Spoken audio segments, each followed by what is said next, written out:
Bonjour à tous. En cette journée mondiale de lutte contre le cancer, notre invité, le professeur David Kayat, bonjour. Bonjour madame. Cancérologue, chef de service à la Pitié-Salpêtrière, c'est vous qui avez convaincu l'UNESCO de créer cette journée mondiale de lutte contre le cancer. Vous qui avez convaincu Jacques Chirac de mettre en œuvre un plan de lutte contre le cancer. On va en parler, mais d'abord, parlons du livre que vous publiez, De larmes et de sang, aux éditions Odile Jacob, où vous racontez, enfant juif de Tunisie, né en 1956, à Sfax, dans le sud du pays. Votre mère élève ses 4 enfants. Votre père est oléiculteur, il fabrique de l'huile d'olive. Et une nuit de 1960, il fuit les événements. Vous arrivez à Nice, emménagé dans une HLM, déraciné comme tant de pieds noirs. Oui, un moment très difficile, très douloureux pour mes parents. Moi, j'étais enfant, donc je n'ai pas vécu ça en direct, mais ma mère a beaucoup souffert de ce déracinement, de ce changement de statut social, et puis surtout de cette tentative très difficile d'immersion dans une société dont mes parents ne comprenaient pas les modes de fonctionnement, en même temps que des millions de pieds noirs qui débarquaient. C'était un moment, je crois, très très difficile pour mes parents. Et lorsque vous avez 8 ans, les médecins diagnostiquent un rhumatisme articulaire aigu. Alors c'est banal, mais à l'époque c'est une maladie extrêmement grave. Oui. 5 ans de traitement lourd, cortisone, pénicilline. Et à chaque poussée de fièvre, vos parents, paniqués, appellent le médecin du quartier, le docteur Gandélon. Oui, il faut comprendre, nous sommes un milieu juif tunisien, je suis l'aîné des garçons, c'est quelque chose qui est très important pour eux, et cet aîné des garçons est atteint d'une maladie qui à l'époque était extrêmement grave. On remplissait les sanatoriums, après la tuberculose de la guerre, avec les enfants atteints de cette maladie. Et donc, ils pensaient me perdre, et chaque fois qu'il y avait une poussée de fièvre, quelque chose qui n'allait pas, ils appelaient ce médecin de quartier, et ce médecin arrivait, je me rappelle toujours cette image qui est gravée dans ma mémoire, mes parents dans l'embrasure de la porte, en train d'attendre ce verdict, lui assis au bord du lit avec ses mains immenses en train de palper mon ventre, et moi en train de me dire mais bon sang, qu'est-ce qu'il sent dans mon ventre, qu'est-ce qu'il entend dans son stéthoscope. Et puis au bout d'un moment il se tournait comme ça depuis sa position vers mes parents et leur faisait un petit sourire, et déjà je voyais l'angoisse qui terrassait ma mère et mon père, les êtres que j'aimais le plus au monde, qui disparaissaient comme ça. Je me suis dit mon sang, ce type est un magicien quoi. Et ce jour-là j'ai dit à mes parents que je serais médecin. Et vous décidez donc d'être médecin, mais pourquoi la cancérologie ? La cancérologie, c'est venu plus tard. Au début, je voulais faire de la médecine, aider les gens, être moi aussi ce magicien qui soulagerait les gens anxieux, malades. Et puis, quand j'ai eu 18 ans, que j'étais en première année de médecine, mon meilleur ami s'est marié avec une étudiante en médecine. C'est une banque de copains, vous savez, comme on peut avoir à 18-20 ans. Ils se sont mariés, j'étais le témoin du mariage. Ils sont partis en voyage de noces. Et quelques jours après leur retour, elle a présenté une hémorragie génitale, et on a découvert qu'elle avait un cancer généralisé. Elle est montée à Paris se faire soigner par un jeune chef de clinique dans le service du professeur Jean Bernard à Saint-Louis. On lui a enlevé l'utérus, l'estomac, un morceau du côlon, la rate, enfin je vous passe les détails, les ovaires. Elle a eu 2 ans de chimiothérapie, des rayons sur la tête, des chimiothérapies dans le liquide céphalorachidien, enfin des choses terribles, parce que ces chimios des années 70, jamais on pourra raconter comme elles étaient dures. Et puis moi, je la voyais comme ça, au lieu d'avoir 18 ans et d'être toute belle, elle était sans cheveux, elle était mourante, elle était très mal. Et je souffrais énormément, parce que c'était mon meilleur ami.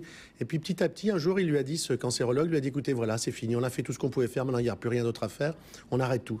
Et ses cheveux ont repoussé, sa jeunesse est comme ça a été, elle est redevenue jeune, elle est redevenue belle, elle a repris ses études de médecine, et je l'ai vue guérir. Elle vit toujours, elle est ophtalmo à Paris, et d'ailleurs je lui ai diagnostiqué un cancer du poumon il y a quelques années, parce que malheureusement elle a fumé, mais enfin elle en est guérie aussi. Et voilà, ce jour-là, quand j'ai vu ça, j'ai dit je serai cancérologue. Et je le disais, c'est vous qui avez convaincu l'UNESCO de créer cette journée mondiale de lutte contre le cancer. La première, c'était en 2000. Vous qui avez convaincu Chirac de mettre en œuvre le plan de lutte contre le cancer. Premier plan en 2003. Et une quinzaine de pays ont ensuite fait de même. Concrètement, ces plans de lutte contre le cancer servent à quoi ? Ces plans permettent d'intégrer des mesures les unes avec les autres pour être plus cohérents. Parce que, si vous voulez, le cancer, c'est comme un bateau qui fuit de tous les côtés. Si vous colmatez une brèche, mais que vous colmatez pas les autres, ça va quand même couler. Donc, il faut essayer de faire tout en même temps. De la prévention, changer l'image du cancer. Pourquoi les femmes ne vont pas au dépistage ? Comprendre, agir sociologiquement. Ensuite, augmenter les appareils d'IRM, de scanner, parce qu'il y avait des délais d'attente qui étaient inacceptables. Ensuite, créer des postes de psycho-oncologues. On en a créé 100. Puis des tests génétiques pour les familles à risque. Et puis des certifications pour les établissements. On savait qu'il y avait des établissements qui soignaient un cas de cancer du côlon dans l'année. Ceux-là, il fallait qu'ils arrêtent de les soigner. Ils ne savent pas. Quand on fait qu'une fois un truc dans l'année, on ne sait pas bien le faire. Donc il fallait intégrer tout ça, mettre tout ça ensemble, et avec une vraie volonté, des vrais financements. Et c'est ça le plan cancer que nous avons mené. Et cette journée mondiale. La journée, ça permet au moins qu'une fois par an, dans le monde entier, on parle de ce qui est la première cause de mortalité dans le monde. Il faut savoir que le cancer tue plus aujourd'hui dans le monde que le sida, plus la tuberculose, plus le paludisme réuni, que le cancer, dans l'an 2020, ça va être 20 millions de nouveaux cas dans le monde, 10 millions de morts.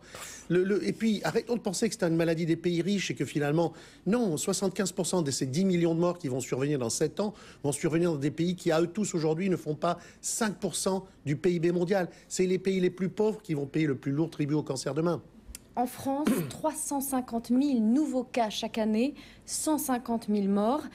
Comment expliquer l'ampleur de cette maladie aujourd'hui? Est-ce parce qu'avant, on ne mettait pas le nom sur un nombre de maladies considérables, ou est-ce les conséquences du monde moderne? C'est plus compliqué que ça. En réalité, le nombre de cancers double tous les 20 ans dans le monde. En France, par exemple, il y avait 280 000 nouveaux cas en 2000.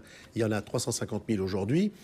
Heureusement, la mortalité reste stable, autour de 150 000. Cette augmentation, on peut l'expliquer pour 15-20% du fait d'amélioration du diagnostic. C'est vrai, des maladies qu'on savait, on raté le diagnostic, maintenant on le réussit davantage. Il y a 30% qui est dû, de cette augmentation qui est due au vieillissement de la population. Il faut savoir que le cancer, c'est une cellule dans votre corps qui devient anormale et qui se met à se multiplier. Or, tous les jours de votre vie, vous fabriquez 70 millions de nouvelles cellules. Donc, plus il y a de jours dans votre vie, plus il y a de risques qu'un jour, sur ces 70 millions, vous en fabriquez une pas bonne qui vous donnera le cancer. Donc, 30%, c'est le vieillissement. Mais 50% donc, de cette augmentation résulte de nos mauvaises habitudes de vie, une mauvaise alimentation, ce qu'on appelle la westernisation de l'alimentation. On fait comme les Américains, quoi, pour faire simple. Le tabagisme, l'exposition des enfants au soleil, etc., etc. L'alimentation, en quelques mots, qu'est-ce qu'il faut éviter? Mais écoutez, s'il y avait des conseils très simples, c'est diversifier votre alimentation, manger avec les saisons, diversifier vos modes de cuisson, ne faites pas tout le temps ni du barbecue ni du wok qui sont cancérigènes, mais vous pouvez en faire de temps en temps. Faites confiance à des plats régionaux qui ont traversé l'histoire, des plats dont les recettes sont transmises de mère à fille, de grand-mère en mère et de mère en fille. Si ces gens-là ont mangé ça et se sont développés, c'est que c'était pas mauvais. Faites de l'exercice physique, voilà des choses relativement simples. Après, bien sûr, j'ai écrit un livre sur ça, le vrai régime anti-cancer. Il y a des explications sur chaque aliment, chaque fruit, chaque légume. Mais enfin, on ne va pas rentrer dans les détails. Vous le racontez, cela fait 35 ans que vous voyez des gens mourir. Vous décrivez ce face-à-face avec le patient comme une confrontation très intime. C'est vous qui annoncez à un malade qu'il a le cancer. Oui, d'ailleurs, ce n'est pas une confrontation, parce qu'en fait, même si on est assis de part et d'autre du bureau, on est assis côte à côte, parce qu'on est ensemble dans un combat. Il n'y a rien de plus difficile, vraiment, que ce moment où il faut annoncer une rechute, une métastase, que le traitement n'a pas marché, ou annoncer le cancer. Et ça fait 35 ans, effectivement, que je vis ces moments-là. Et à chaque fois, je me dis, mais pourquoi moi? Pourquoi c'est à moi de le dire, encore une fois? Pourquoi c'est à moi de dire qu'on n'y est pas arrivé, que c'est fini? Et donc, tout ce que j'ai tiré de cette expérience que j'ai voulu décrire dans ce livre, au travers de dizaines d'anecdotes, c'est expliquer que, en réalité, les mots du cancer, s'ils sont extrêmement violents et tellement méchants, le mot métastase, le mot cancer, le mot rechute, le mot chimio, il faut essayer de les entourer d'un peu de gentillesse et d'un peu de bonté.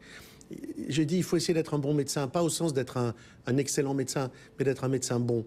Parce qu'il y a tellement de haine dans cette maladie, il y a tellement de souffrance, il y a tellement de douleur, que si on n'est pas capable d'accompagner en écoutant l'autre, en s'intéressant à ce qu'il est, le cancer ne peut pas résumer un malade. On n'est pas un cancéreux, on est un homme ou une femme qui est touché par le cancer à un moment de sa vie. Ça ne résumera pas la vie de cette personne. S'y intéresser, écouter les silences.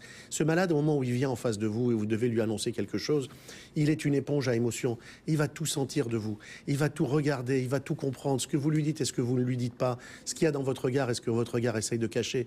Donc cette empathie, cette gentillesse, essayez d'être là parce que quelqu'un vient vous confier sa vie, ce qui est le plus grand témoignage d'estime, et respecter justement cette estime de l'autre. Celui-là s'est préparé pendant des semaines pour cette consultation. Il a acheté des vêtements neufs, il a préparé ce qu'il allait vous dire. Il s'est dit, je vais lui dire ça et lui dire ça. Et puis ensuite, quand vous rentrez dans cette proximité, qui est au moment de l'examen clinique, quand il y a cet accès à la nudité, que l'autre se déshabille et vous laisse le regarder, et surtout vous laisse le toucher. Car quand vous le touchez, vous n'avez plus que la distance d'un avant-bras avec lui. Et à cette distance-là, 30-40 cm, vous sentez tout. Vous sentez sa peur, vous sentez sa transpiration, vous sentez tout ce qu'il a essayé de ne pas vous montrer. Et quand vous retournez dans le bureau pour parler justement de ce cancer, de ce qui va se passer, de ce combat qu'il va falloir mener ensemble, vous devez de respecter ces gens. C'est ça que j'essaye d'enseigner à mes étudiants et c'est ça que je raconte dans ce livre. Est-ce que vous prolongez la vie Ou est-ce que vous guérissez vraiment? Alors nous guérissons. 60% des malades sont guéris aujourd'hui en France du guéris cancer. sans rechute. Définitivement guéris. Après, il y a 40% à qui on prolonge la vie. Mais on la prolonge beaucoup. Le cancer, pour beaucoup de ces malades-là, c'est qu'il y a fameux 40%. Une grande majorité de ces 40% qui ne peuvent pas guérir vont vivre des années et des années allant de rechute en rémission, de traitement en vacances de traitement. Alors qu'à l'époque, ils auraient, encore quand j'ai commencé, ils auraient vécu quelques semaines. Mais les traitements sont devenus efficaces. La gestion du temps est devenue une composante de nos stratégies. La gestion de la qualité de vie. Car quand vous donnez de la vie en plus, il est illusoire de se dire que ce malade va se battre et payer ce prix-là si la vie que vous lui donnez en plus n'a pas de qualité. Donc vous devez vous sentir concerné par ce qu'il vous raconte, de ses souffrances, de ses douleurs. Il y a tout un chapitre dans le livre où j'explique, à travers mon expérience, la différence entre la souffrance et la douleur. Ce sont deux choses qui n'ont rien à voir. L'une permet d'être réglée par une prescription dentalgique, l'autre absolument pas. Elle a besoin d'écoute, elle a besoin de tendresse, elle a besoin de bonté, elle a besoin de choses qui ne se prescrivent pas. Et vous racontez une histoire avec cette femme, cette patiente, qui vous apporte un Saint-Nectaire. Oui, c'est une histoire très belle, parce que cette femme, qui était une dame âgée, vivait en province, près de Roanne, et sa sœur, que je connaissais, qui était une amie, m'a dit, voilà, elle a 2 cancers, des métastases, et elle va mourir, elle veut pas se battre, elle est très croyante, elle est prête à mourir, mais j'aimerais tellement encore profiter d'elle. Mais je lui ai dit, bon, j'ai réussi à la convaincre de venir me voir. Et j'ai réussi à la convaincre de faire une chimio. Et je m'étais engagé que cette chimio la laisserait avec une bonne qualité de vie. Et on s'est battu ensemble avec une bonne qualité de vie. Elle a vécu 3 ans. Et chaque 3 mois, quand elle venait, elle m'apportait un Saint-Nectaire. Puis un jour, elle est morte. Elle est morte satisfaite d'avoir vécu ces 3 années de plus ou 2 années de plus avec sa sœur. Tout le monde était satisfait. Bien. Et puis, c'est le silence. C'est un mot qu'on écrit à la famille. Et puis, à partir de là, c'est un silence très lourd, très douloureux, très lourd. Et puis, 3-4 mois plus tard, je reçois par FedEx, par Chronopost, un énorme Saint-Nectaire. Et c'était les enfants qui m'avaient dit, voilà, on a pensé à vous, je pense que notre mère aurait été heureuse qu'on fasse ce geste. Quels sont aujourd'hui les cancers les plus simples à traiter et quels sont les cancers les plus durs à abattre? Écoutez, l'expérience me fait dire qu'il n'y a pas de cancer simple à traiter. Il y a des cancers qui se guérissent plus, si c'est ce que vous voulez dire. Mais c'est d'une complexité qui, chaque jour, devient plus grande parce qu'on rentre dans l'intimité des processus de cancérisation et on finit par comprendre que chaque cancer est différent. 2 cancers du sein ne sont pas les mêmes. Même s'ils ont l'air d'être les mêmes, ils ne vont pas réagir de la même manière au traitement. Donc on rentre dans une complexité très grande. Donc je dirais qu'il n'y a pas de cancer simple. Il y a des avancées très palpables. Il y a des avancées énormes, et notamment ouais. dans le fait que, d'abord parce qu'on respecte les malades et que donc ils se battent davantage. Ensuite, parce qu'on est aujourd'hui capable de connaître vraiment le comportement, de prédire le comportement de chaque cancer par un test génétique sur la tumeur elle-même, et ensuite d'adapter un traitement très personnalisé. Est-ce qu'il ne faudrait pas systématiser les contrôles, les scanners pour prendre les cancers lorsqu'ils sont naissants?